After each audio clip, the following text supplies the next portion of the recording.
One of the advantages of being in the present is being able to reflect on the past. In our own lives, we do this mostly while looking back on former questionable decisions while asking ourselves, what was I thinking?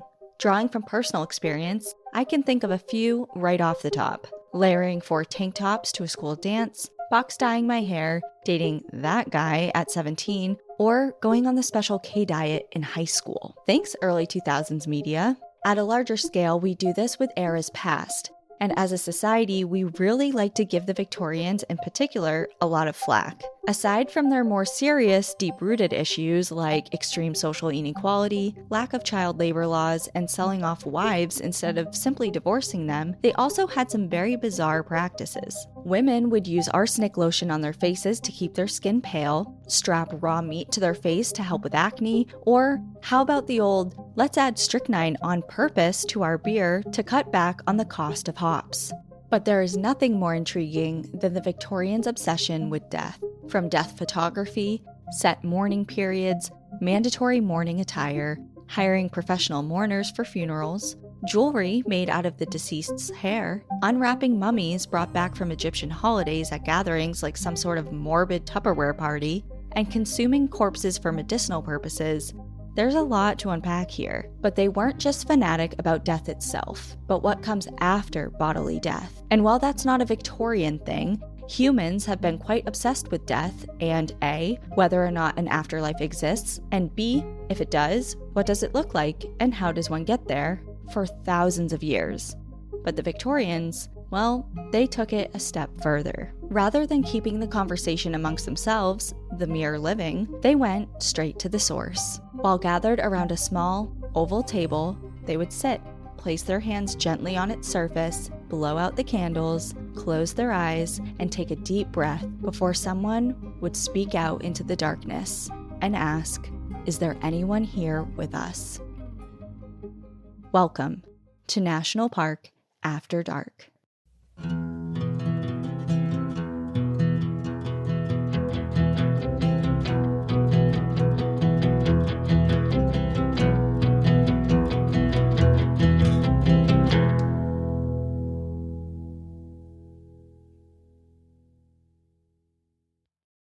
Okay, well, there was a lot of very interesting information there. I have to say I resonated most with the women who used to put raw meat on their face for acne.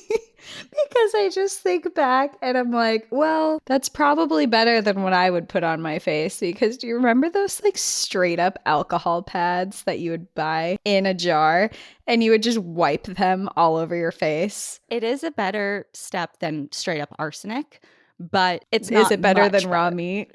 Is it better than raw meat though? It really was. They were like the round pads. Are you talking about? Yeah. And you opened them and there was like this horrible smell that came when you would wipe them on your face and your face would burn for like a solid 5 minutes and you'd be like, oh, it's working. But really you were like taking years off your life. And that's why we go to medical spas now and pay thousands of dollars to reverse that damage that we have done. Yeah. Everyone's like, why do people in their 30s look so young now? It's like, because we all have to pay a lot of money for the damage we did to ourselves when we were 16. There's so many questionable decisions. Like when I was writing this, I was like, oh, do I have so many to choose from? The beginning of your intro, I was like, oh my God, this is so nostalgic. I know. In an upsetting way, but yeah. Yes, very upsetting. So anyways, I'm really, really excited about this episode because it's one of my favorite topics of all time. And, a lot of my favorite topics. I love the Victorians. They get a lot of shit, but God bless them. And also the afterlife and beliefs regarding what happens to you after bodily death, if anything happens, and kind of the obsession that the Victorians had about that. But before we start, we have some tea to spill.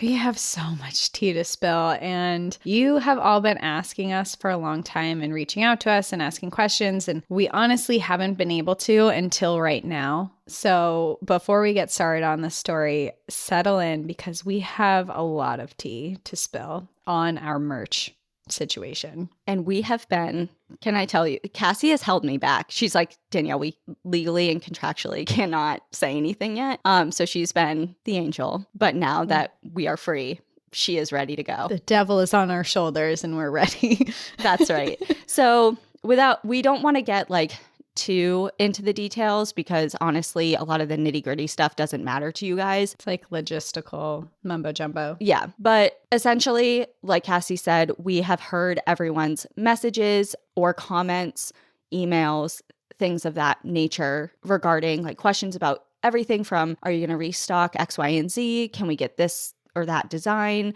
Where is my order? What's going on? Where is my order? Why has it taken 3 months and no one's responding to me? Yeah. So great question. We'd love to tell you. We would love to tell you finally. So just to begin, Cassie and I, since the very beginning of offering merchandise, have handled it ourselves. We're pretty much a 2-woman show aside from Lauren, who edits our audio for us. Huge shout out to Lauren. Yes. She's like the secret person behind the entire show, and this entire show would be shit without her because she edits out all the horrible stuff we say and like our burps and makes us cohesive. Yeah. So if you guys know Lauren, please say hi and tell her thank you. Yes. And hi, Lauren. Hi. Who is editing this. Hi. Thank you. You're an angel. So aside from Lauren, who does our audio, we handle everything else when it comes to National Park After Dark. And for a very long time, that included merchandise. And when we started getting deeper involved with our group trips, it just added another layer and our hands were already full. So we made the decision to start to explore potential partnerships for merchandise. Which I will say was not an easy decision because for us, we are very much, 1, control freaks when it comes to the podcast. And 2, we are very upfront about everything. We want to be transparent about everything that we do. And we have been with the podcast and literally every aspect of the entire production of it with you guys. And so going into a merch contract, it was a kind of a difficult decision because we were going to have to let up on the reins a little bit and let other people take over. So it wasn't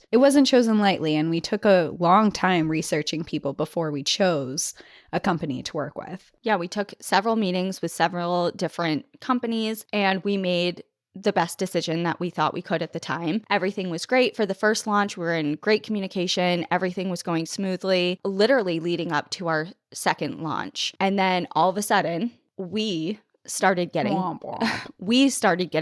ghosted, essentially. So our point of contacts over at our merch company stopped responding to us altogether. Right around the same time, you all started reaching out to us, asking questions about where your merch orders were. And this was for our summertime launch. Everyone's asking us questions. And as soon as we started getting those, we were like, hold on a second, what is going on? So we reach out and got ghosted. No one responded to us for, I will tell you, more than 6 weeks. Yep. No one responded to us. We had repeated emails going back and forth until finally, long story short, we had to get kind of a third party involved to get any sort of answer. And it wasn't until late August where we finally had a meeting that got rescheduled many times last minute. We finally get face to face with someone from the company and we were told that lo and behold, they had gone bankrupt and did not tell us and had weeks. No money, took all of your money. It took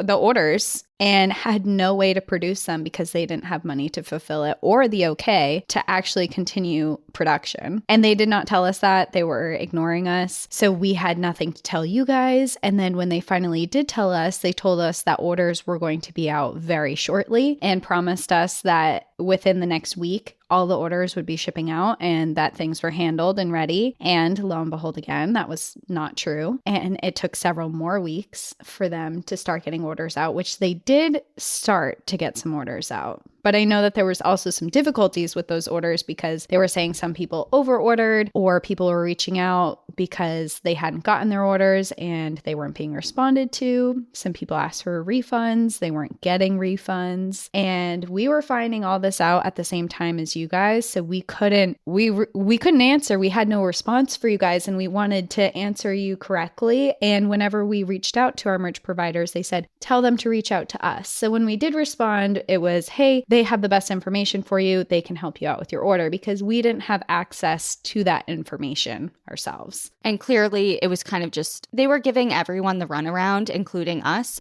And just so everyone knows, like, we have not received, like, people were A saying, penny. yeah, they're like, you know what? We want our money back. We don't have your money. We have no money. We've never seen a dollar, like, in the last however many months. So we haven't even gotten paid from our first launch that we did with all of you guys, where we back in like April or May, we haven't even received money from that. So I know that a lot of you guys buy the merch, one, because you love the show, but two, because you want to help support us, and we have not received a dime from that, and it doesn't look like we're going to. It really feels like this merch provider is taking advantage because we're kind of small fish in a big pond, and it costs a lot of money and legal fees to get the money that they owe us. So it's looking like that's not going to happen for us. But honestly, the biggest part for us is just being transparent with you. This is not how we do business. We are honest with everything that we do, and we want good customer service. We want you all to be happy, and we want it to reflect our brand properly. So this has been it's been really disappointing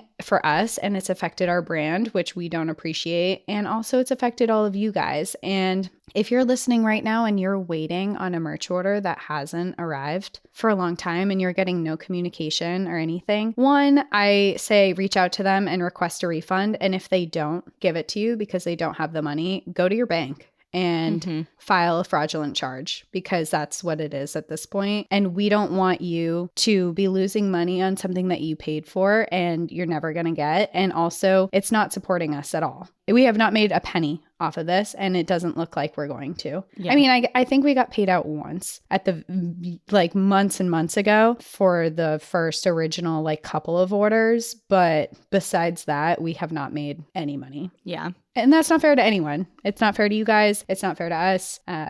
Moving forward, we're trying to navigate merch again and figure it out, because we love doing it and we love to see you guys out in the wild with it. And we have these awesome designs. But for right now, we're kind of navigating what those next steps will look like, so we can either work with a trusted partner or go back to doing it ourselves. We don't want to run into this situation ever again, because we don't want to. This is disappointing for us, and we just want to apologize, because we never want this to be what our brand looks like it is, because this isn't us. This isn't what we want to do, and we don't want to lie to you guys or make you feel like you're lied to, or make you feel like we're stealing from you, because that is certainly not what we're trying to do. And we are trying very hard on our end to make this right. So with that in mind, I guess there's probably nothing up right now. We'll do when we do our merch again, we'll let you guys know when it's safe to buy from us again. We'll tell you when it's safe. Yeah. Yeah. So that probably went on for a really long time, but we have been waiting to say something. We've been waiting so long. And like Cassie said briefly, we didn't say anything, number one, because we didn't have the information, point blank. We had no communication with them, so we had no idea what to tell you because we didn't have answers, but also because we were under contract, and our contract with them is now terminated. So it's over.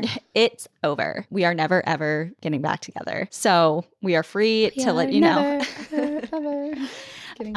Yeah, so that's pretty much it. We'll keep you informed with what our next steps are regarding merch. But for now, that's what has been happening over the last few months when we've kind of been silent because we had no other option. Yeah. Also, if you follow any other brands that are doing merch, see who they're working with before you buy anything, because they are very much in the hole of, they owe other people way more money than they owe us, and they are doing some sketchy shit. So keep an eye out on who you're ordering from for other people, because some people are stuck in contracts with them. Yeah. We are like the lowest on the totem pole as far as... Which is also why they've probably been ignoring us. Yeah. And they're like, they don't make as much money as all these other brands, so we don't care about them. But we care because we love our community, and it's shitty that people aren't getting their orders. So... Okay, well, now that that's off our chest, I feel so much better. It's like, we could breathe. We're so sorry, please. And it just sucks because not only it's a bad experience for everyone, like we just mentioned, but we also have a lot of interesting ideas and cool thoughts as far as like what we want to do. Had so many fun things that were supposed to come out this fall and like during the summer, and like we wanted spooky season stuff. And don't even get me started on the live show merch tables that we wanted. And we wanted live show merch table. Like none of this happened. We had so many plans and all of them were held back because of this. So 2024, we're going to come back in hot with some really good ideas and fun things. And we just need a little while to rebound from this because it's been a journey, and we've put in a lot of money ourselves, like out of our own pockets, to do advertisement and photos, and it's just it's been a little rough. So 2024 will come back maybe earlier, but hopefully for the holiday season. I hope. We'll see. I don't know. We'll see. I don't know. I feel it's battered and bruised to start over it. I know, and starting all over again is really, really hard, especially we'll have to start from scratch. Yeah. So, well, back to brighter things, which is this episode. Yeah, tell us the story. Okay.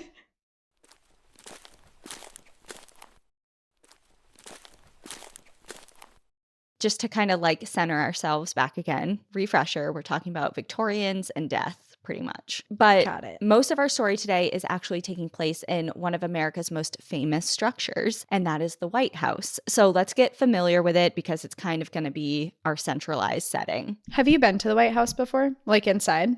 Yeah. You have? I think in like 8th grade, we did a trip we went to the Ford's Theater and then to the Peterson boarding house and a lot of different big places around DC. Very cool. And I remember, so it was an 8th grade trip that, you know, the 8th grade class took every year. And traditionally it was to New York City and Broadway. And we were so excited. We're like, oh yeah. Like next year's our year. Like, you know, we're going to be 8th graders soon, get to go to New York. And they changed it our year to go to DC. And I remember our class was so pissed because we're like, oh, they just went to go like, in our minds, we're like, they got to party in New York. I mean, they're 8th graders. What are they really doing? What an 8th graders party. What's an 8th grade party look like? Yeah. But, you know, in our minds, we felt like we got robbed. And looking back on it, I'm so glad because I have had both experiences like in different ways. And DC is just more aligned with what I am interested in. Sure. So yeah, I have been to the White House. So the White House is managed by the National Park Service, and it's actually part of a national park unit called President's Park. The park is the oldest federal reservation in the nation, but was designated as a national park site unit in 1933. Located in downtown Washington, D.C., President's Park is about 77 acres in size and preserves areas around the White House, such as Lafayette Square, the Ellipse, the Treasury Building, and of course, the White House structure itself. And it didn't always go by that name, the White House, and it didn't always look the way it does today. At various times throughout history, 1600 Pennsylvania Avenue has gone by President's Palace, the President's House, and the Executive Mansion. And it wasn't until 1901 when it was dubbed the White House by Teddy Roosevelt. President George Washington selected an Irish architect to design the White House, but the original laborers and stonecutters who helped actually construct the building and the surrounding area and its grounds were immigrants and enslaved African Americans. And the first cornerstone was laid in 1792 while George Washington oversaw the construction, but he actually never lived there because it took so long to build. It wasn't until 1800 when the White House was nearly completed when President John Adams and First Lady Abigail Adams moved in. About 14 years later, in 1814, it came under attack and was pretty much set ablaze and torched. The White House was? Yeah, by the British Army. Wow. I didn't know that. Yeah, it was. It had to be evacuated. The Adams had to leave, and most of the inside was wrecked, and the exterior walls withstood the attack, but they were pretty weakened, and much of the original structure was completely compromised. So, like I said, they had to evacuate. No one could live in it while it was being renovated, and it reopened 2 years later. And ever since then, the building has undergone constant changes, renovations, revisions, additions by different architects and its residents throughout history. For example, the bigger things were the addition of the West Wing, an entire second story, and a massive, extensive interior redecoration. Is it true they have secret rooms in the basement? Or from what I hear, have, like the bunkers? From what I hear. I was trying to not go down like the rabbit hole with the White House because I'm like, okay, this is just the setting. We don't need to go into like the whole history of the White House. I just think of that movie Olympus. I think it's Olympus Has Fallen, that has Gerard Butler, and they attack the White House, and the president goes into the bunker in the basement while all hell is breaking loose, like above ground. Well, if you think about it, there has to be some sort of safe room. Yeah, safe room, safe space for It's the safe the president. word. Pineapple. Sorry. So one of the most fascinating redecoration stories I read, because this is like, I was like, oh my God, they redecorate. Like every president redecorates. I did know that. In my mind, I'm just like, it's just the way it is. Like you just move in and you live there and it looks the same as it's looked for hundreds and hundreds of years. But you get to be the president and you add your own style to your it. flair. And I picked this guy because he reminded me of you. Okay. So now I'm skeptical. Okay. So President Chester Arthur, who took over office after the assassination of James Garfield, he is the one that I was like, okay, this is totally, if Cassie was president, this is what would have happened. This is me. So he was kind of remembered as like a high maintenance president. And when he arrived offended, but okay. Well, when he arrived at the White House to assume the presidency, he was given a tour, he was looking around, and then he just stopped and said, I will not live in a house like this.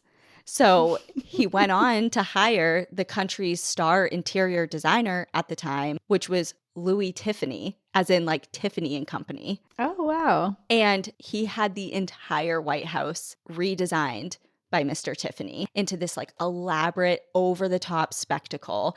And that's an extreme example. I mean, if you look up pictures of like Tiffany renovations White House, it's amazing. It looks like an art gallery. Like it's just so interesting.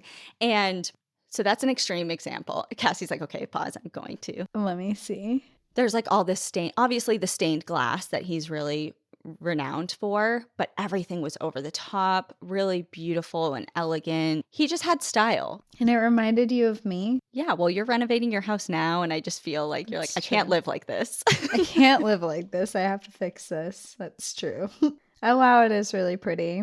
So yeah, that's definitely an extreme example, but Congress actually allocates allowances to each new president for the purpose of pure redecoration. And the fund has risen over time, obviously, due to inflation. It was around $14,000, and now it's about $100,000 that they give each new presidential family. And many of the families will utilize this to replace wallpaper, curtains, rugs, or furniture in various rooms out of the 132 rooms that the White House has. That's kind of a lot of pressure. They're like, all right, you're the president and your first job is to renovate the White House. You have 132 rooms. I'd be like, what? You're not doing every every single like one. Redesign all this to your style. Like, okay. I feel like that goes quick. $100,000? 132 rooms. $100,000, yeah, but 132 rooms, that's a lot. It is a lot, yeah.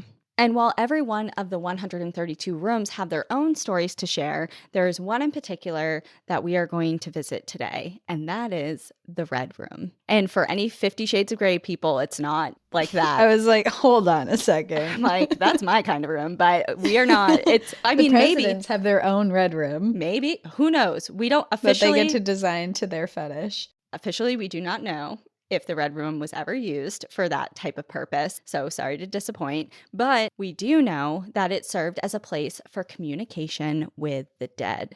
Even presidents and the upper crust of society weren't above getting down with some spiritualism. And there's a lot of breakdown here. So let's start with the room itself, which is the Red Room. Just so you can get, now we're in the White House. Now we're into the room. We're going to sit down and have a seance. The Red Room itself is small. It's about 28 by 22 feet, and it is one of 3 state parlors on the state floor of the White House. It has served many different purposes depending on the time and the president. For a time, it served as the president's antechamber, which is basically just a small room that leads to a bigger room. And in that case, there was the president's office and the cabinet room next door. So it was kind of just like a little lobby that they would use before going in. So it's the Oval Office and then the seance room. I feel like I don't have a good understanding of the layout of the White House, but kind of. That's what I'm imagining. They're like, put this next to the Oval Office. It's important. In the early 1800s, the room became First Lady Dolly Madison's famous salon, where visitors were received in her famous Wednesday night receptions. And interestingly, at that time, the room was sunflower yellow because it wasn't known as the Red Room yet. Oh, I like sunflower yellow. It served as a small sitting room or to host smaller dinner parties. And then it wasn't until 1845 when the Washington Room, as it was known back then, became known as the Red Room, with a redecoration theme that just kind of stuck despite the changing uses that it continued to undergo. Rutherford B. Hayes was sworn in here. It was decorated with elaborate shimmering gold ceiling stars by Mr. Tiffany. It was turned into a music chamber at one point in time, complete with a piano and different guitars. The walls were turned red and covered by red satin fabric with gold detailing. The furniture is upholstered in red silk. The carpet is red, beige, and gold. There's elegant French carved gilded wood chandeliers that hang from the ceiling, and there are painted portraits of the presidents and their wives hanging amongst other artwork. This sounds like the... It's any room, Grey Red Room. It's like the couch is lined in silk and there's red and gold on the walls. It's like, and there's handcuffs hanging from the ceiling. And the carpet is just so fluffy and comfortable to lay on. On the White House history page, where I got a lot of this information from, it's so interesting because there's a ton of different articles. It's a very extensive library of information, of course. And regarding the Red Room, they had a bunch of information about like all the different presidents and how they styled it and what it was used for and this and that and everything. Super detailed. And then it says, quote, President Abraham Lincoln and First Lady Mary Todd Lincoln frequently used the space for informal entertaining. End of story. That was it in that particular article. And I was like, informal entertaining. Period, like end of story. Like swinger parties. No. That is the first informal entertainment I think of. Well. Husband and wife, informal. Or we're talking about seances. Yeah. The informal entertaining that they did were seances. Okay. Different. Yep. A little different, yeah. And that brings us to spiritualism, which is a giant topic in and of itself, but I'm going to do my best to summarize. At its core, spiritualism is referred to as not really an organized religion, but rather a philosophy or way of life that holds the belief that we all possess souls that are part of a larger universal spirit or greater higher power. The soul does not die, and after bodily death, continues on to another realm, world, dimension, whatever you want to call it, and this is most important, it is possible to communicate with departed souls through mediums. The spiritualism movement doesn't hold strong to any doctrines, dogmas, or authoritative or formal systems. And in fact, many people who ascribe to organized religions also hold spiritualist beliefs simultaneously. So it's not like I am a spiritualist, period. It's like I believe in spiritualism and I'm also a Buddhist, Christian, whatever. You know what I mean? Whatever religion, yeah. Yep. And today there are historic spiritualist camps where thousands of people flock every year, which I'll go into a little more later. There are hundreds of spiritualist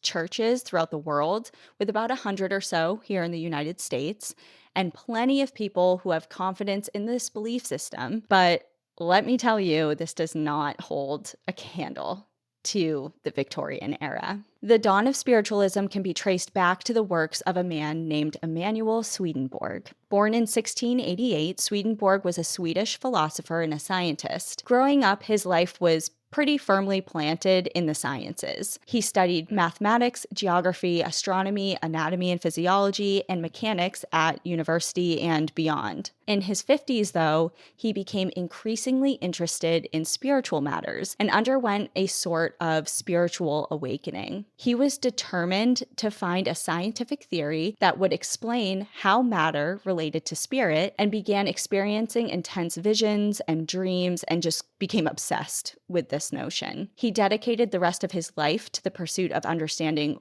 what the spirit is, where it comes from, and where it goes, even publishing books about the afterlife and beings that live on other planets, all in the 1700s. So he was like really getting into kind of uncharted territory for the times. His works were widely read after his death, and they and his non-traditional views on religion were highly regarded by poets, writers, theologians, and mystics soon after his death and beyond. However, spiritualism as a movement really took off in Britain and America during the 19th century. And although around and in practice prior to the Civil War, it really spiked during that time. The bloodiest conflict in the nation's history resulted in approximately 750,000 American fatalities. Never before had the country experienced death like this. In many cases, death during this time inhibited traditional mourning practices, making it extremely difficult for bereaved loved ones to move through grief. There was often unavailable or incorrect information about deaths, loved ones dying far from home, and the lack of a structured recovery systems sometimes resulted in bodies returning home for burial months or years later,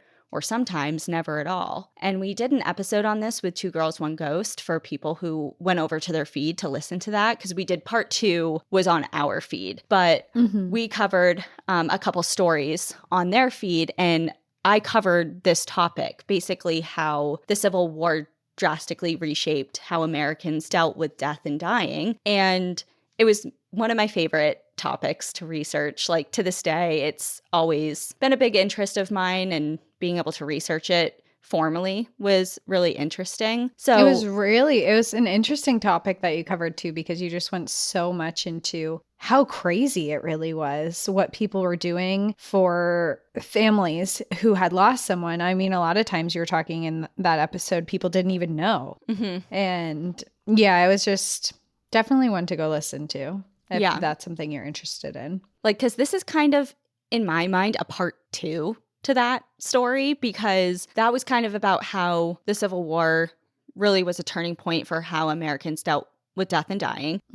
But this is kind of how that same time period also transformed how Americans grieved. And it turned many towards seances to find peace and quote-unquote closure with the help of a medium. This central figure, the medium, during a seance worked in a variety of different ways to channel the souls of the deceased. That included table tipping, trances, acts of levitation, creating ectoplasm, automatic writing, spirit boards, and spirit photography, just to name a few. And it's also really important to note that for a time, spiritualism was one of the only ways women were allowed to speak in public. For the first time in American history, women could regularly serve as religious leaders because the vast majority of mediums were female. And we've always been so smart because they used this platform as a way to champion the ideas of women's suffrage, equal rights, and the abolition of slavery, claiming that these weren't their ideas. They were coming from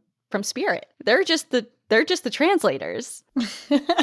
They're like, don't listen to me, I'm a stupid woman, but I'm communicating with a higher power the higher power, and this is what they're relaying through me. Yep. That's wild. And there's a whole interesting story on that, subject on that, and there's tons of books written about that. It's really interesting. And of course, this brought on an onslaught of backlash and fueled criticism for female spiritualists and spiritualism as a whole, which is a whole another problem we'll kind of get into. Like, this kind of is bringing like witchy vibes to me. Like, she's a witch. Yeah, or like she's a witch, or like the whole thing is just fraud.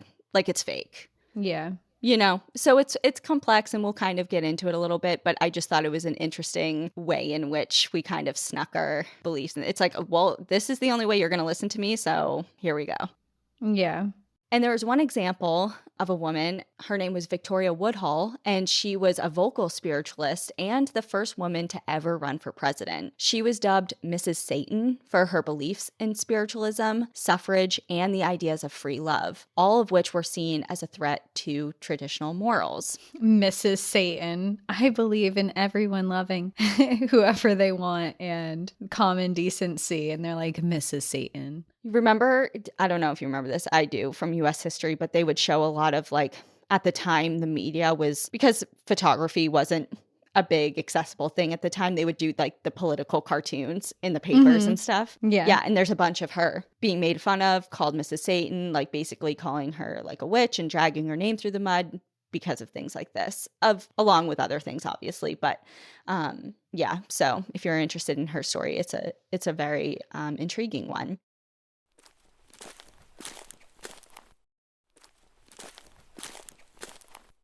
Despite all the criticism, spiritualism was all the rage. By the 1890s, followers numbered nearly 8 million throughout the United States and Europe. In the span of 4 decades, a new book about spiritualism was published once a week, and more than 100 American spiritualism periodicals were in regular rotation and circulation that would advertise public lectures and private seances in nearly 800 cities and towns throughout our country. But this wasn't just for the everyday person. Nikola Tesla and Thomas Edison both dabbled with technology to make what would later be coined a spirit phone. Edison told the American magazine, quote, "I have been at work for some time building an apparatus to see if it is possible for personalities which have left this earth to communicate with us." Alfred Wallace, Mark Twain, Marie Curie, Thomas Edison, Queen Victoria, and Arthur Conan Doyle were all amongst the more well-known spiritualists. And that brings us to Mr. and Mrs. Lincoln and the Red Room. And while Abraham Lincoln was involved, it was really his wife, Mary, who is at the center of this entire story. Mary Todd was born December 13th, 1818, a Sagittarius,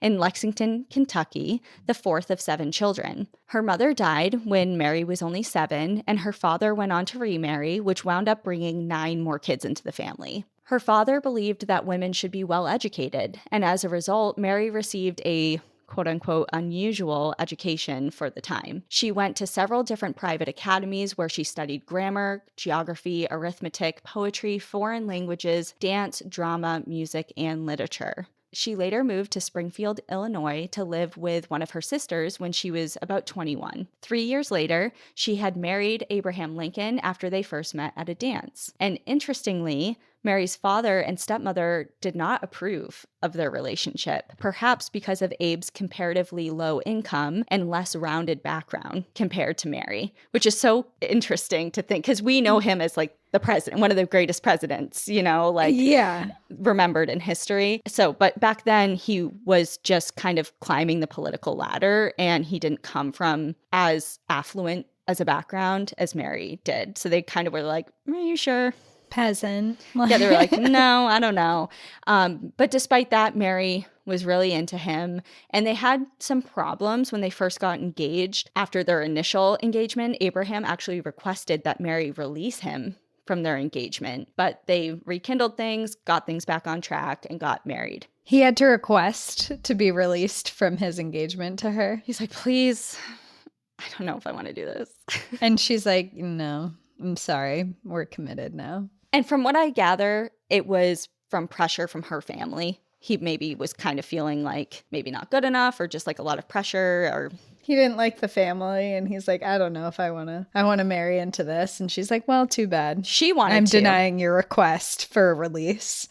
He's like, "Okay, I guess I'm in it." Yeah, so Abraham Lincoln historians don't come for me. That's just what I gathered from what I can understand. But they went on to have 4 sons, Robert, Edward, William, who went by Willie, and Thomas, who went by Tad. And as Abe climbed the political ladder, her father died, as well as her second oldest son, Edward, who was just 3 or 4 at the time. There's a couple different sources that say either 3 or 4. So she lost her dad and her son. And of course, it wasn't her first brush with death because, like I said, her mother had died when she was a child. But this hit a lot differently for her. Of course, she lost her child, which is a different loss. And she was so distraught. She was unable to attend her son's funeral. It was too emotionally overwhelming for her. But despite her grief, she continued to support her husband's career. She gave up the ease and privilege that came with her life before she had met Abraham. And she hosted various political parties and social events for different political allies at their home. She essentially became his hype woman for the press while he was, getting higher and higher up in the political world, all while doing the household labor and raising the children and grieving. She was doing the most. That's a lot, yeah. And when Abe became president, they and their 2 sons, Willie and Tad, moved into the White House. So just to recap, Edward had passed away and Robert was the oldest child and he was just no longer living with them. So it was just them and their 2 sons. Almost right away, Mary received some public scrutiny almost immediately. Due to wear and tear issues, she began redecorating and replacing some of the furnishings in the White House, which included purchasing new furniture and recarpeting some areas. And like we previously went over, this is normal. This is not anything new, but the media were down her throat immediately because they were accusing her of wasteful and lavish spending during the time of the war, which made it seem like it was unnecessary spending. Like, how could you be doing this when we're fighting a civil war? Despite the fact that she repeatedly, generously gave monetary contributions and personal contributions to various efforts associated with the war,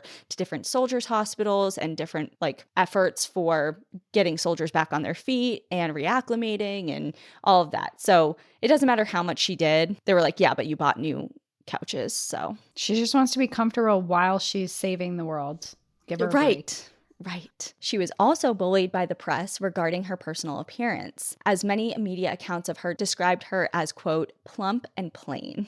All comes down to looks for women, right? It doesn't matter their brains or what they do. It's just what they look like that matters. Yep. So crazy. Even everything that she wore was scrutinized. And when she spoke her mind on political matters, she came across as, quote, too forceful. So she was given a hard time, essentially, all around. Yeah. Just because she was a woman. Because if she was a man saying these things, they would have said that he was assertive and knew what he wanted. And there's different terms for women for the same characteristics as men. Mm-hmm.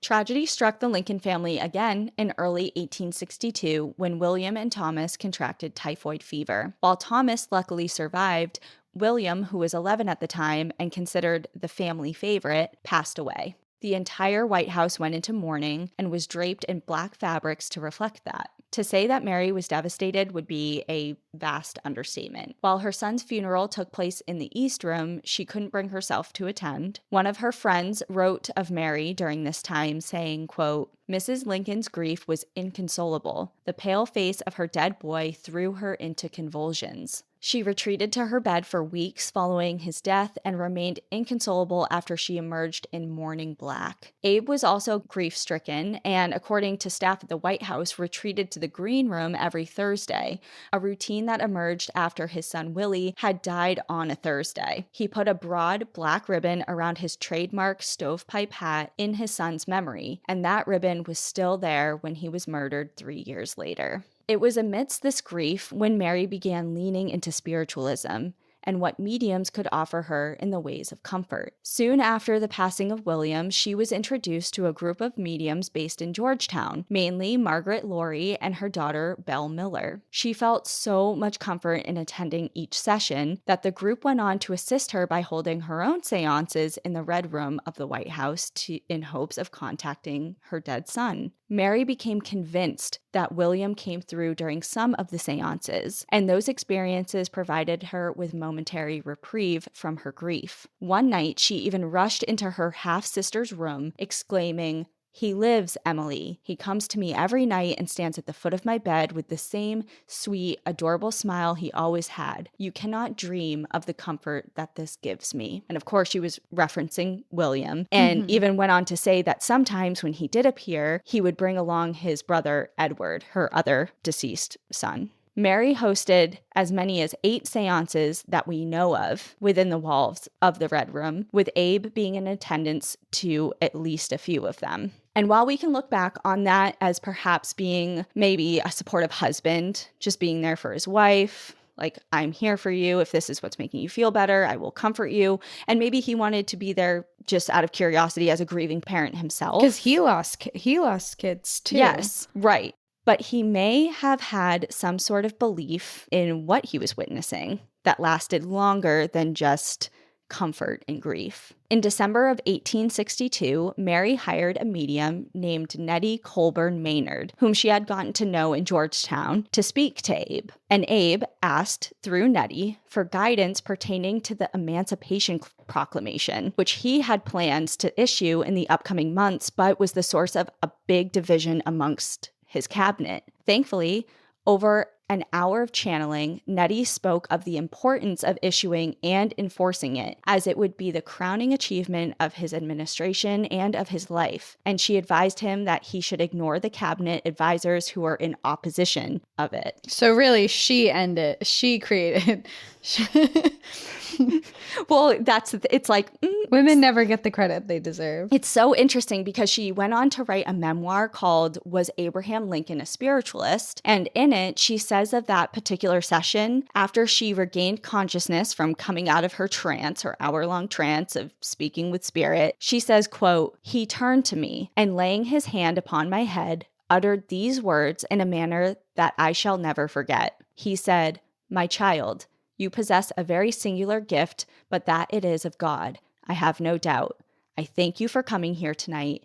It is more important perhaps anyone present could ever understand.'" According to Susan Martinez's book, The Psychic Life of Abraham Lincoln, this was one of many occasions that Mr. Lincoln in particular requested Nettie's services. He went on to consult her regarding various planning strategies for the war, the aftermath of the war, and various different political decisions. And to me, when I was researching this, I see perfectly shown with Mary Lincoln and Abraham Lincoln the two main reasons that people go to mediums. It doesn't matter if it's today or 200 years ago or beyond. There are usually two camps, and I'm speaking from personal experience here, okay? Mm-hmm. So there's generally two camps that people fall into when they're seeking out the assistance of a medium. They're either seeking comfort during grief or advice on what path they should take forward. Like, that's generally it. It's like, what should I do with my life? Where am I going? Or I need to talk with someone that has died because I'm sad. Mm-hmm. That's generally the two camps. And like, that's what they were doing, you know? And they did it a lot. I just think it's so cool that this is happening in the White House. I know. You hear about this all the time in other circumstances, especially if you're interested in this type of mediumship and things like that. But to know that this is going down in the White House, it's like, oh, okay. Okay. And I also think it's so important to, or not important, but interesting to point out that, you know, yeah, it had its problems back then and certainly today as well, as far as fraud and hoaxes and people taking advantage of people in grief, which was a big thing that we kind of touch on. But this wasn't just for like, I feel like, and I'm also speaking from experience, but people look at people who go to mediums or healers or kind of like woo-woo stuff, quote unquote, kind of like with a side eye, like, okay, whatever, like Looney Tune. But these were this was the fucking president of the United States and so many other notable, intelligent leaders, scientists, people of notoriety that are all interested in this for a reason. So it's applicable to everyone, like this general belief or curiosity at the very minimum. I think it's so interesting because it doesn't matter where you're from, what time you're from, what's happening. Like, it's kind of intriguing to everyone. And it's been going on clearly for a very long time. This isn't a new practice. Right, exactly. And Mr. and Mrs. Lincoln, of course, sought out mediums for both things, for grief and for guidance. And not only with Nettie, but with several other mediums throughout time. And I just want to say, as far as Nettie goes, she was in her late teens and early 20s at the time of her seances with the Lincolns. Oh, wow. And she was advising him. I was picturing an old woman for some reason. An old wise woman. No, she was young. And I'm not saying, like, I don't know enough about her and her story. I'm not saying that she was making anything up and it was really just her thoughts on advising the president on war strategies and different things like that. Like, maybe she was channeling some sort of took spirit. War strategies from a 16-year-old during a seance. Okay. I'm just saying it could go either way. That's all I'm saying.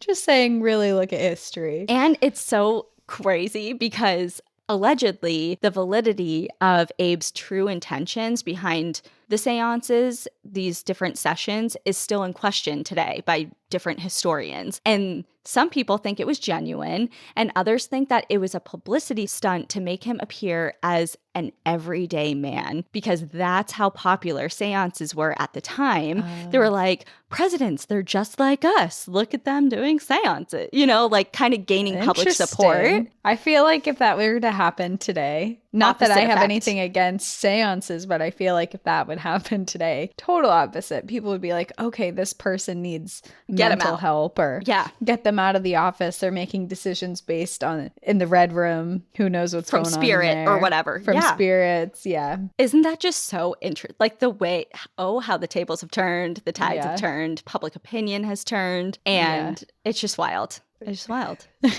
Oh, how times have changed.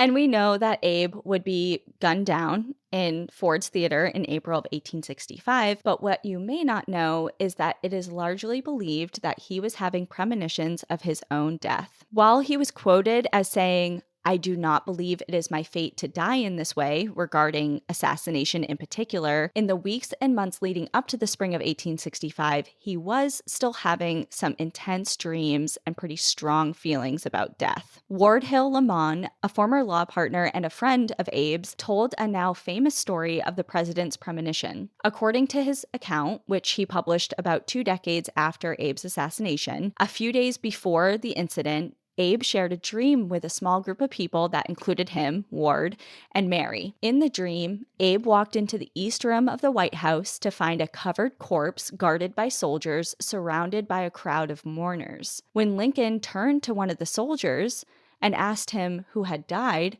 the soldier replied, "The president. He was killed by an assassin." Then, on the actual morning of his death, members of Lincoln's cabinet recalled that Abe had told them he had dreamt a dream that he had had on occasion before, but only occasions before nearly every great and important event of the war. And in this dream, he was out of his body, sailing across an unknown body of water at a great speed. On another occasion, while he was away from his family, he wrote to Mary, "Put Tad's gun away. I had an ugly dream about him." So although this isn't saying like, yes, he predicted his death, he definitely, like, especially that last thing, he was like, hey, I had a weird dream. Like, you should probably put the gun away so our son can't access it. And then he was like telling people about the dreams he was having. His subconscious was doing something. It was warning him of something.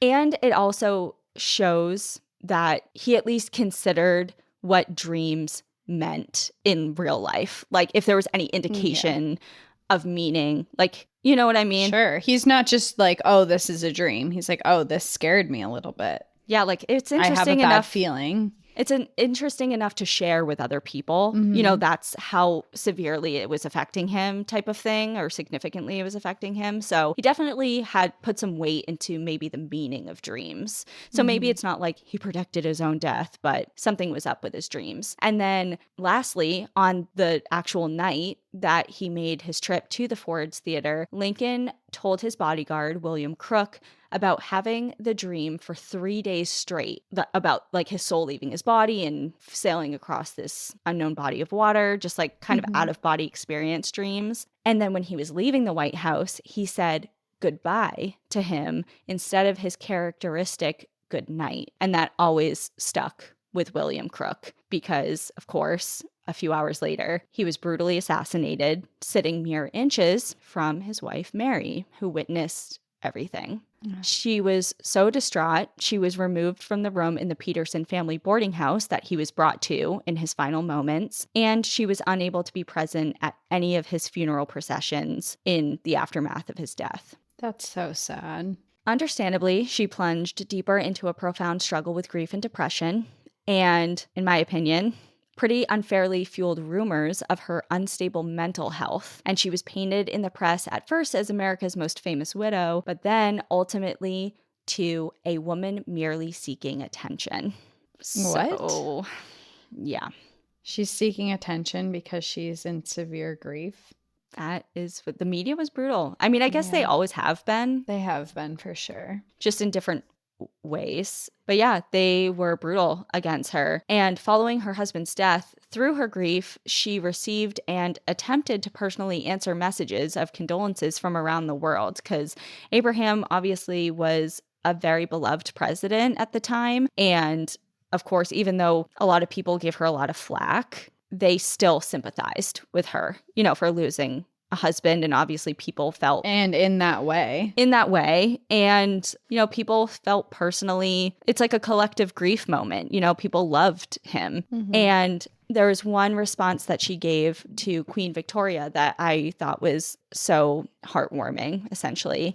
So Queen Victoria sent her a letter because Queen Victoria's husband also had passed, and Queen Victoria was also into seances to try and reach Prince Albert and things like that. And she sent her a condolence message, and Mary responded with, quote, "I have received the letter which your majesty has had the kindness to write. I am deeply grateful for this expression of tender sympathy, coming as they do from a heart which from its own sorrow can appreciate the intense grief that I now endure." So basically, like, I know you know how this feels, and thank you for saying something. Just recognizing it. Mm-hmm. That's really nice. Mary was permitted to stay in the White House, but after 6 weeks, after being almost completely bedridden, she moved out and onwards towards Chicago. In a letter to a friend right before she left Washington, she said, quote, "I go hence, broken-hearted, with every hope almost in life crushed." So I just feel for her so bad. Yeah. This lady has gone through a lot, and it's about to get worse. So when she was in Chicago, she struggled to pay off her debts, even receiving public ridicule, here we go again, for attempting to sell her dresses in order to make some money. And she had to fight tooth and nail for a widow's pension. She finally won it, but she had to really fight for it. Even after having her husband so publicly executed beside her, she had to fight for a widow's pension of the president. Yes, correct. That's wild.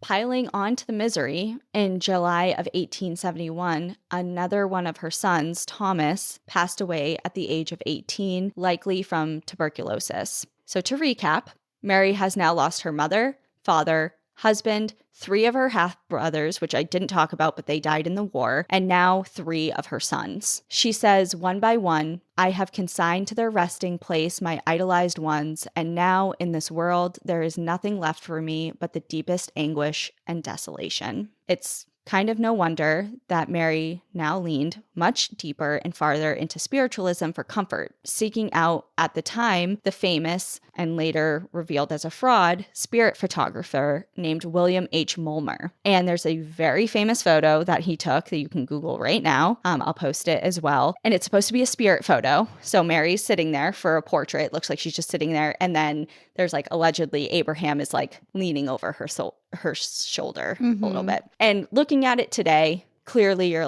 yeah, no shit, this is a hoax. This is the fakest thing I've ever seen. But at the time, people really believed him. Yeah, do you see it? Yeah. Oh my God. Yeah, it's bad. It's pretty bad. It's literally what is that? A drawing of him behind her? I think it was a double what is it? A double negative or the first Photoshop ever. Yeah, or double exposure, what, I don't know the terms in photography. Yeah, an overlaying yes. 2 photos. Mm-hmm. Yeah, so at the time, obviously people saw a lot of comfort in spirit photography before it was revealed as not fake, not real. But so for her, it provided her another kind of avenue of comfort in some way. And she also tried to secretly seek out the services of the notorious Margaret Fox by traveling to Boston and signing into a hotel's registry under the name Mrs. Linder. Even disguise didn't provide her cover. The New York Times and the Boston Herald both reported on her visit with the Fox sisters saying, quote, "The spirit of her lamented husband appeared and by unmistakable manifestations revealed to all present the identity of Mrs. Lincoln, which she had attempted to keep secret." And anyone who is familiar with spiritualism and its history knows that you can't speak about it without mentioning the Fox sisters, because Swedenborg might have been the spark, but the Fox sisters were the gasoline that ignited the spiritualism craze that, like wildfire, spread throughout the entire nation. And their story is a story of its own, but just to recap, although there were people who genuinely believed that they could communicate with spirits, there were also many, many frauds looking to make money off of the grief-stricken. Such scam artists were Maggie and Kate Fox. In March of 1848, they were young girls. They weren't older than 16 at the time, and they wanted to play a prank on their mom. And they basically claimed that there was a spirit communicating with them inside of their house in Hydesville, New York. They claimed that the house was haunted and the spirit was communicating with them. And it was doing so through like raps and knocks on the walls and the floors. Their mother tested the spirit that they had dubbed Mr. Splitfoot, asking a series of questions. For example, how many children do I have? And then it would knock like the answer, just like different questions like that. And it kept giving correct answers. So she's like, oh my God, it's haunted. And when the sisters moved out of the home, their ability to connect with deceased people followed them. When the supernatural occurrences continued, word spread of the sisters' ability, and neighbors apparently began witnessing the phenomenon for themselves. So now word was spreading, people were interested, they wanted to see what was happening, and within months, they demonstrated their powers in front of their first ever paying crowd. They went on to become famous, going into adulthood, making full-blown careers out of charging for performing public demonstrations, traveling the country, and sitting for notable clients, such as Mrs. Lincoln. While they had thousands of followers, they also had a hefty number of critics. The practice of mediumship was particularly susceptible to fraud, and there were many scandals surrounding mediums, including them. Hoaxes were exposed frequently, and there were many, many people who were named spiritualism skeptics who attempted to expose fake mediums. And some of those skeptics, including Harry Houdini, dedicated their lives to debunking fake mediums, like made it their life's purpose. That's quite a job to enroll in. It's like, I am determined to find out that you're lying. Well, I kind of like at first, because I've heard of this before. Obviously, I love spiritualism and mediums, and I've done a lot of my own just research on it for personal interests. And yeah, I know the story of Harry Houdini and people like him. And at first, I was like, kind of like, that's very annoying. Like, don't shit on anybody else's parade. Like, let them do what they want to do. But then, like, I get it now.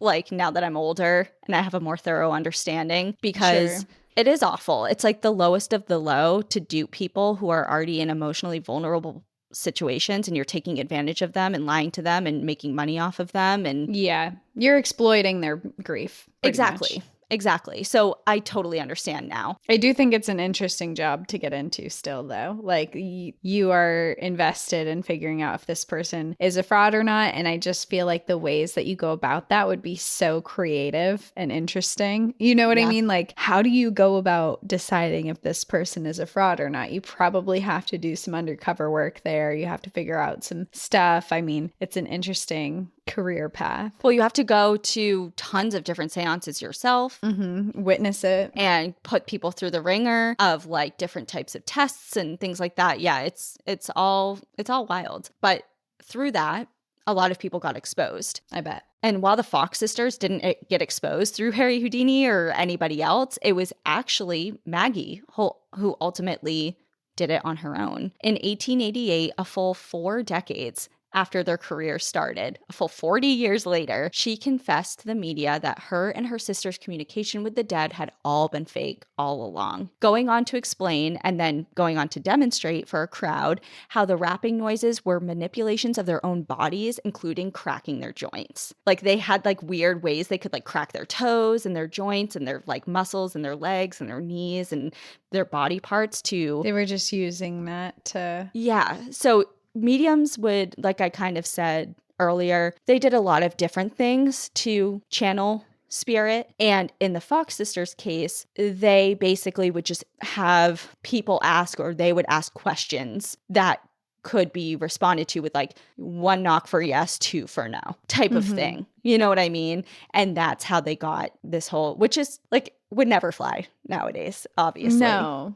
I have one experience. I wasn't seeing a medium. I was going to like those psychic readings. You walk in and they like read your future and tell you about your personality and whatever. And my friend and I walked in, and I forget for what reason that day, but I was like kind of dressed up, and she was wearing like normal wear that you would, like, she looked like she was ready to go for a hike or something. And we walk in, and she reads us off of our outfits, and it was so blatantly obvious. And she kept saying, do you resonate with that? Does that make sense to you? And I was just like, sure.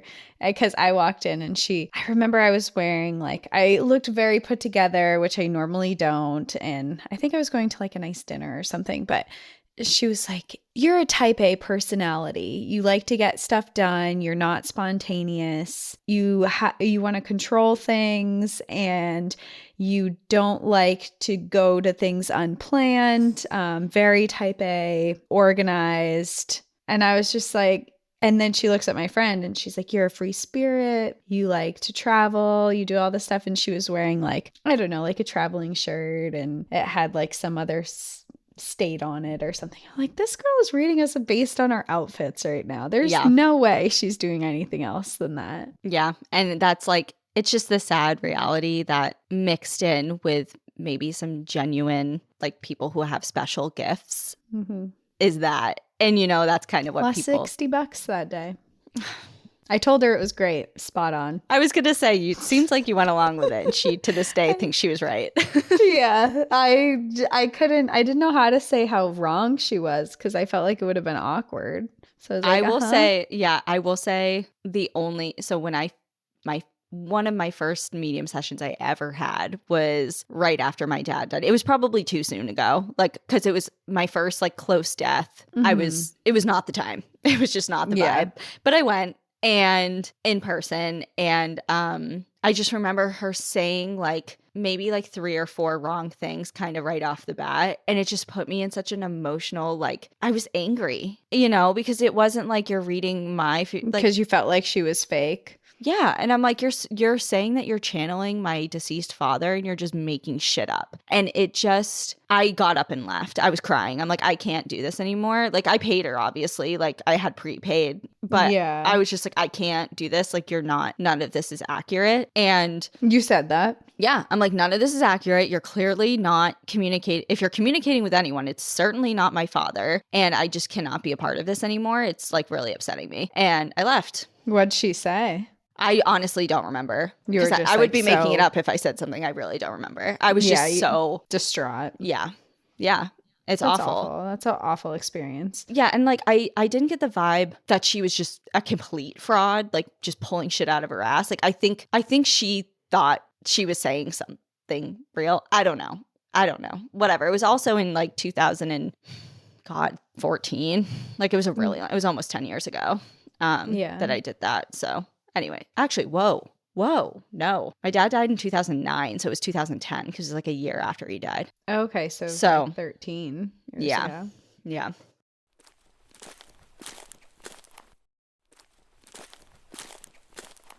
Back to Margaret Fox. So after she demonstrated that she was a fake, she kind of let everything out in the open. She did say to the crowd during that confession, "When I began this deception, I was too young to know right from wrong. That I had been mainly instrumental in perpetuating the fraud of spiritualism upon a too confiding public many of you already know. It is the greatest sorrow of my life." So she says all this, says it was all fraud, and then a year later she recanted her confession, and she did attempt to continue her medium practice, which obviously didn't go over well. And her sister actually had a lot of, they went in, they became alcoholics. It was a whole thing. They had a really awful end of life, but they duped a lot of people for many, many, many years. And yeah, so the Fox sisters and spiritualism, at least the spread of spiritualism, kind of go hand in hand. So I had to mention them, especially because Mrs. Lincoln sought out their services. Sure. And along with concerns regarding the validity of mediums was growing concerns for Mary's well-being. Emily, Mary's half-sister, grew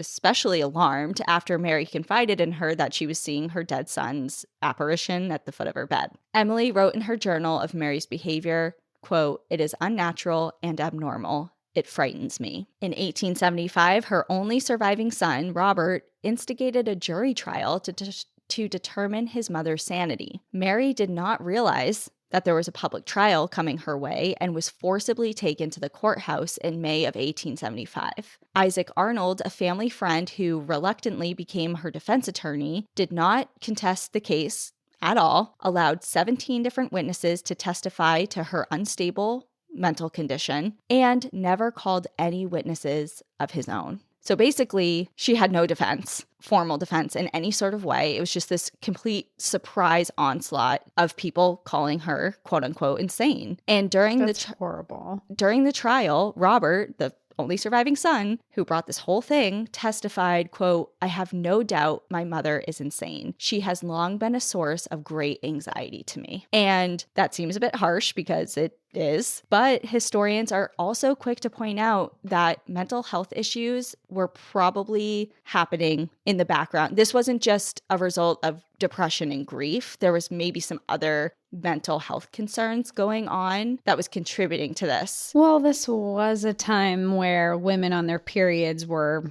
experiencing hysteria. And so, Yes. I kind of question the validity of it anyway, because if she's in severe grief and severe depression and she is affected by that and having symptoms of that, someone might attribute it to, it's like, this has been severe anxiety on me, her like debilitating depression. And it's like, okay, but like there is an actual mental illness that's going on here, and it's not hysteria or mania or anything like that. It's just, it's just back then, I think diagnosing any type of mental illness is very difficult because, especially in women. Well, it's difficult, especially trying to do that now, reflecting back, because all we have is, correspondence or letters or their accounts. And it's kind of like working the puzzle backwards and through different people's statements, not just in this trial, because that's kind of like, we already know they wanted one result. It's just opinions. Yeah, and there's they got no it. Experts on this. Yeah. Yeah. So, but throughout time, she has had some things that came into question that historians are like, maybe there was something else going on. And they point to perhaps bipolar disorder. So she suffered from frequent severe headaches throughout all of her adult life and difficult bouts of depression, anxiety, and paranoia. Her husband's secretaries even nicknamed her the Hellcat, which is like, I can't. But growing up, even far before she even knew Abe or any of this tragedy struck her life, aside from her mother passing away, her peers noticed the fluctuations in her moods, observing that she was emotionally either, quote, in the garret or in the cellar. So she either had high highs or really low lows. And her mental state worsened after her husband's assassination. Of course. And she disintegrated into, quote, inconsolable pathological grief and went on manic shopping sprees. That's like what the trial was arguing. It's like, well, no shit. She just had her husband shot in the head next to her. It's like, give her a break. I would also be manic, doing manic shopping spree. I didn't see someone get shot in the head, but I saw someone pass away, and it was awful. And I have been inconsolable and probably have pathological grief as well. So sue me. Yeah. And to make things even sadder, historians and clinicians believe, aside from the profound grief and depression, as well as her probable bipolar disorder, if that's what they're thinking, Mary was likely also suffering from tabes dorsalis, which is a slow degeneration of the nerve cells and nerve fibers that carry sensory information to the brain. And those nerves are located in the dorsal columns of the spinal cord. So she had a lot going on. She had physical health problems, probable mental health problems. She has been losing everyone, dropping like flies around her. I was going to say, she didn't just lose her husband either. She's lost most of her family. Most of her family, and the only family that she had left is trying to get her committed into a mental asylum. Yeah. Doesn't want anything to do with her. It's like, okay, this poor woman. The trial resulted in the Chicago court declaring her, quote unquote, insane, and the verdict required Mary to be committed, against her will, to the state hospital for the insane, but also gave the option for her to either stay in a private hospital or, get this, in Robert's home. It's like, no. Why would I want to stay there? He just brought me to trial and to get you all to say I'm insane. Why would I stay at his house? What? And Robert wanted that? No, so Robert's house was out.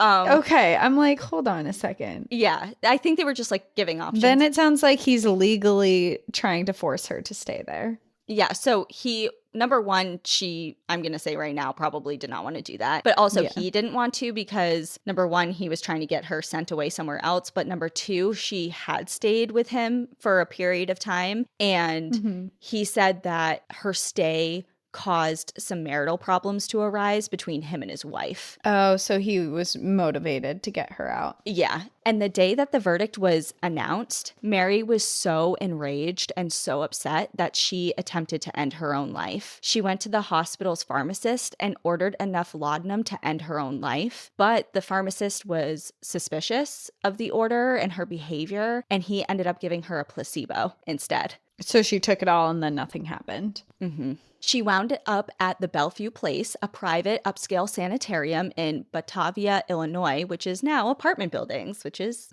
great. An old mental hospital. Not haunted at all. Not haunted at all. Thanks to friends and lawyers, she managed to get released less than 4 months later into the custody of her sister Elizabeth. Despite going to trial again in order to regain control of her own affairs, because Robert had overtaken everything, all of her finances, her estate, all of that. So she went back to another trial, regained all of that. Despite all of that, Robert persisted, trying repeatedly to get Mary institutionalized, and he was unsuccessful. But while it was apparent that this was like something he was not going to let go of, so she left the country. She went to Europe, and she ended up settling in France for several years while all of this kind of died down. I can see why this guy is coming after her. He has something very much out for her. She's like, I'm getting out of the country. I'm not going back to an institution. Yeah, she just like didn't feel safe, really. I wouldn't. He's taking all of her assets and then trying to put her in a mental hospital. I don't know. To me, it sounds like Robert has a pretty high motive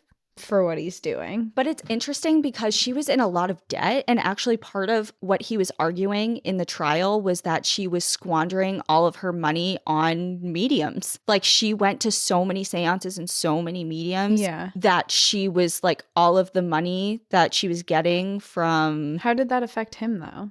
I don't know. It doesn't. So that just, it feels like a motive, because if she can't spend that money... It goes beyond wanting to see your mother's mental health improve. You know what I mean? Yeah. There's something fishy there to me. Yeah. I don't like Robert. Well, Robert's sketchy. Robert is sketchy. But she goes to France. She's there for several years. And then she ends up coming back to the States and settling in Springfield with her sister, and her health continued to decline. She had a lot of different issues, and she ended up passing away, likely from a stroke, although we will never know for sure, on July 16th of 1882 at the age of 63, never recanting her beliefs on spiritualism or the afterlife, despite almost an entire lifetime of scrutiny and ridicule. She is buried next to her husband and her 3 sons at Oak Ridge Cemetery in Springfield, and she was buried with her wedding ring that's a little thin from wear, but is still engraved with the words, "Love is eternal." As time went on, with the help of scandal after scandal, spiritualism moved out of the limelight and out of fashion. It started being viewed more and more as a Victorian-era fad. It is often sneered at or sought to be discredited rather than embraced as it once was. But, alas, all is not lost. Several spiritualist communities still exist today, the most famous of which being Lilydale, New York, and Cassadaga, Florida, both of which are on the National Register of Historic Places. They were both established in the 1800s, and they serve as a haven for followers and host curious travelers. And while their popularity and population peaked during the peak of spiritualism, the majority of residents that make up each of these communities today remain psychics, energy workers, mediums, healers, and spiritualists. But anyone is welcome and actually encouraged to go visit with an open mind and an open heart. With taglines and nicknames such as "No One Dies in Lilydale" and "Psychic Capital of the World," respectively, it's no wonder that they continue to capture attention. They may have historic roots, but their popularity tells of a resurgence. Each and every year, especially in the summers in Lilydale, because it's in upstate New York, and the summers is kind of like the time to visit, whereas in Cassadaga, it's kind of a year-round thing. They each host visitors numbering in the hundreds of thousands collectively, who stay in renovated Victorian homes turned quaint bed and breakfasts. Their streets, buildings, and practices tell of a nostalgic Victorian era, but with some changes. They acknowledge the reason so very many people come, which is basically because people are in pain. They're in pain, they want answers, guidance, and healing and comfort. So to work in each town as a practicing medium, you have to be registered and certified, which generally includes years of thorough training, internships, and rigorous testing through a board. And this is all in place to ensure that there are no frauds, phonies, or fakes practicing in either of these communities. So you can't question the legitimacy of anyone. I mean, you can question it, but it's not like the Victorian era where it's just like, I feel like you just Spirit are like coming through me. Yeah, you can just say whatever you want. Right. Like these people actually have credentials behind their name. Exactly. Lilydale has 2 outdoor spaces that are called the Forest Temple and Inspiration Stump, where these kind of like, I hate to say the word church services, but that's kind of like the only thing I can really like relate it to. They're services. But it's not a religious ceremony. It's a spiritual one. Like for someone who grew up going to church and like going to like CCD and stuff, like when I was a child, it's not the same. Not that. So just as an example of what a service here includes is it starts with an inspirational speaker. Then there's a meditation, some time for silent internal reflection, prayer, whatever you want to do in your own mind. And then they end it with a medium delivering messages to the crowd. And that is your service. Very cool. There's a fairy tale trail that winds through 10 acres of old growth forest dedicated to preserving nature, in which so many people find comfort, healing, and connection, especially during grief. They have also started to steer away from traditional seances because that practice has historically acquired a dark and questionable reputation through the whole Victorian era. So instead, they encourage visiting mediums to come instead, to have one-on-one sessions or small group gatherings versus like, let's all sit at a table and like chant and do table tipping. You know what I mean? Mm-hmm. It's just a little different. And Cassadaga is similar, providing a quiet refuge amongst the Orlando and Daytona Beach area that it's located between. And I just think that's like, it's not funny, but because it was there clearly before Orlando and Daytona Beach became what they are now. Yeah. But it's just kind of like, if you look them up, they're all it's kind of frozen in time. There's no chain restaurant. It looks like a postcard, each of these communities. Like Victorian era postcard is like kind of what each community hasn't been updated maintained since. Yeah. And then all around them, it's just like, or you can go get drunk on the beach in Daytona. Yeah.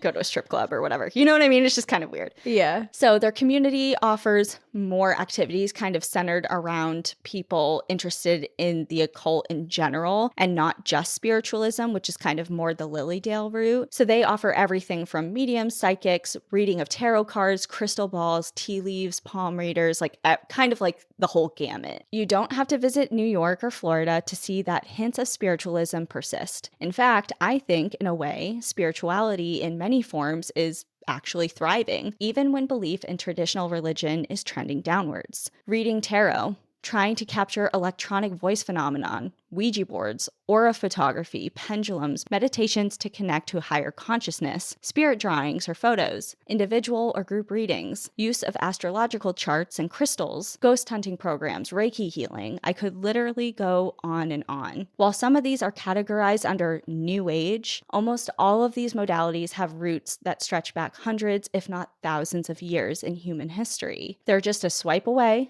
on your Instagram or on Facebook. Chances are you or someone you know have dabbled with or practiced at least one of these things. Their popularity is undeniable. And funny enough, the initial inspiration of this episode was simply to do a fun, spooky episode about the ghosts inside the White House, which I have not done. Obviously, yeah, found a different route. I sure did. And I couldn't leave you hanging. So instead of making a whole story out of it, I just gave you some haunt highlights from 1600 Pennsylvania Ave. So we'll end the episode with what I originally intentionally wanted to do.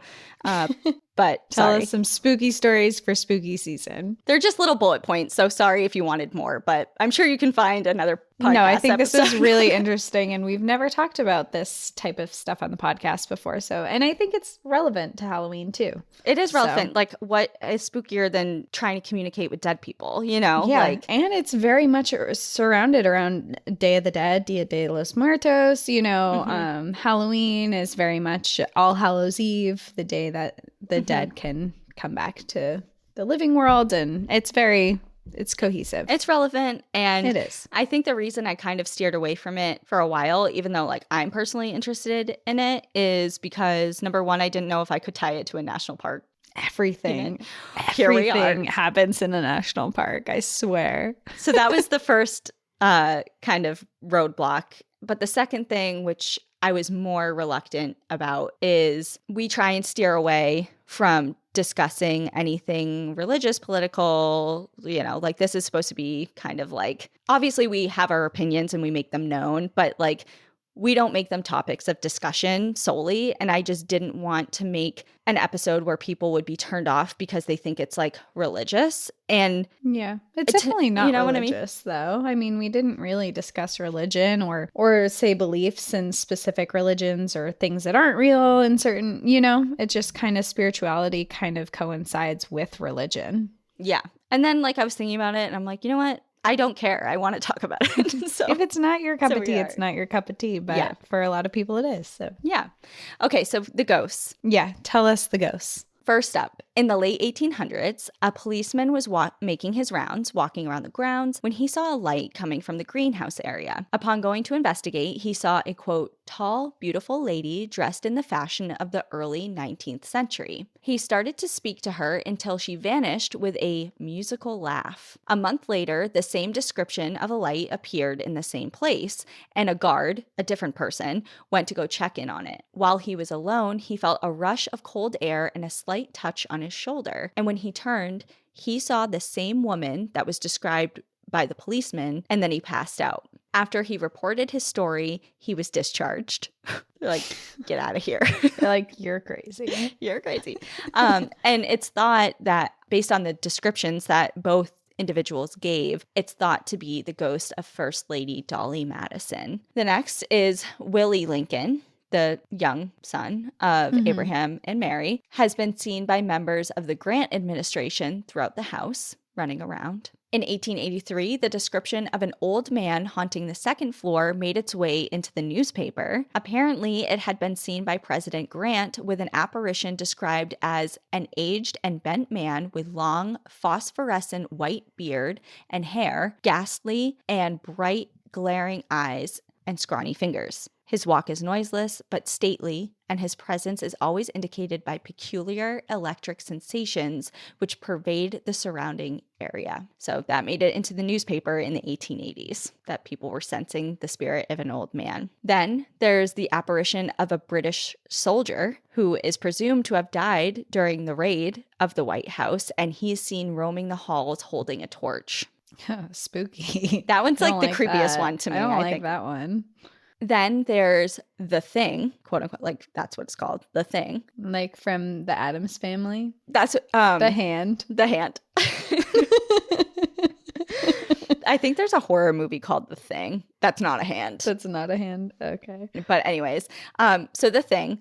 William Taft's military aide, Major Archibald Butt, wrote to his sister, quote, "It seems that the White House is haunted.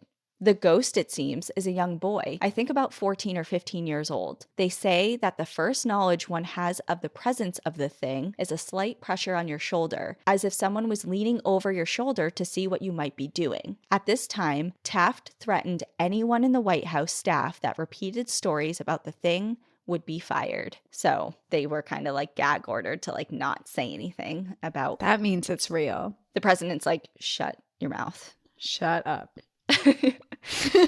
And last but not least, I mean, of course, there are many, many more. We decided to go a different direction. But last but not least is Big Abe himself. Arguably the most famous and beloved spirit in the home, many people have had experiences with him. These people include, but aren't limited to, Teddy and Eleanor Roosevelt, Jackie Kennedy, Dwight Eisenhower, Winston Churchill, Ronald Reagan's daughter, Harry Truman and his daughter Margaret, Herbert Hoover, and First Lady Grace Coolidge, along with many different valets, bodyguards, housekeepers, and visitors. Accounts range from seeing him gazing out windows, pulling off his boots, lying in bed, hearing his heavy footsteps around the Lincoln bedroom, knocking on the door, or merely just feeling his presence. The whole notion of spiritualism in the Red Room and ghosts roaming the halls of the White House may seem kind of silly to people, but it's important to say that spiritualism offered a coping mechanism that was necessary during the peak of its popularity, during the Civil War, when life was shrouded in death. And while today we may look at the ghost of Lincoln as kind of like something to laugh at, a myth, legend, lore, it once brought a lot of solace to a wounded nation who really beloved their president. They liked to think he was still hanging around and checking in on his people. In an article in the New Yorker called "Why Did So Many Victorians Try to Speak with the Dead?" by author Casey Kepp, she ends with a line so fitting that I'll use it to conclude our episode. She says, quote, "The dread of mortality has always inspired the dream of immortality, and the hopes that animated Victorian spiritualism are eternal, to bridge the divide between ourselves and those we have lost, to know that they are safe and content, and to believe that they are thinking of us just as much as we are thinking about them." So, that's it. That's all I have to say about spiritualism. And I could go on and on. This episode is already long enough, but just to conclude it, and I think we've said it a little bit, just in passing throughout conversation. I just think it's really important to say that clearly spiritualism is not for everyone. Not everyone believes in it, ascribes to it, thinks it's real. You don't have to and you don't have learn to about it, though.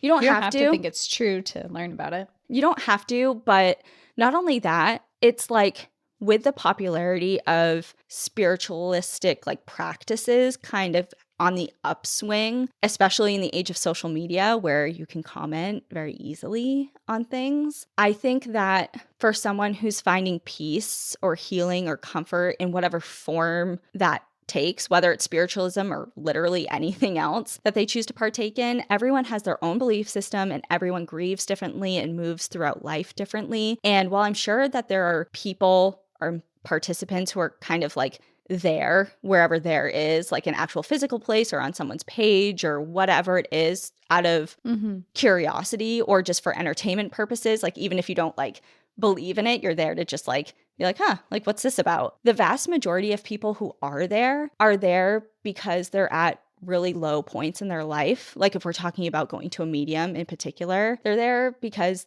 they're grieving, they're hurt, they're there out of desperation, like Mary Todd Lincoln was, clearly.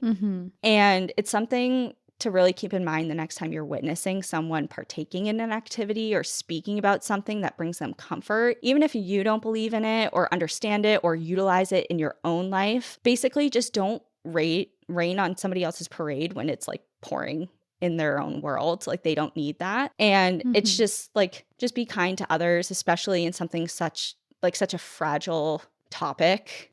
This isn't just for shits and giggles. People go to this because they're really upset and they want they're guidance. Invested in this and they're looking for comfort and some type of just or even if solace even if it's what should I do? Should I quit my job? Should I move to this place? It doesn't have to be out of grief because someone died. It's they just want guidance, and that's just how they decide to do it. So yeah. I mean, I don't think it's much different if we're talking about religion too. There's so many different religions out there. If it's not hurting anybody, then let people believe what they want. Yeah, whatever form people find comfort in, and literally whatever the fuck that is, just live and let live, as long as they're not harming themselves or others. Just let them roll. You know what I mean? Yeah. Well, I think this episode was really informative to a lot of different beliefs and practices and spiritual beliefs. And I certainly learned a lot today. And I learned that I never want to be president because I don't want to live in a haunted house. So we can scratch that dream off my list. Have you visited? No, I've never been. I've been outside the White House, walking out in front. I've been to DC quite a few times, but never toured inside. It or anything. Yeah. I'd like to. I think it would be cool. Yeah, it would be cool. Now knowing, especially. I want to see their secret room. I want to know the safe word. They'll never tell you. Maybe they will. All right. Well, that's it. I feel like I have a sore throat right now. I'm raspy. This is a long episode. All right. Well, everyone, we'll see you next time. In the meantime, enjoy the view. But watch your back. Bye, everyone. Bye.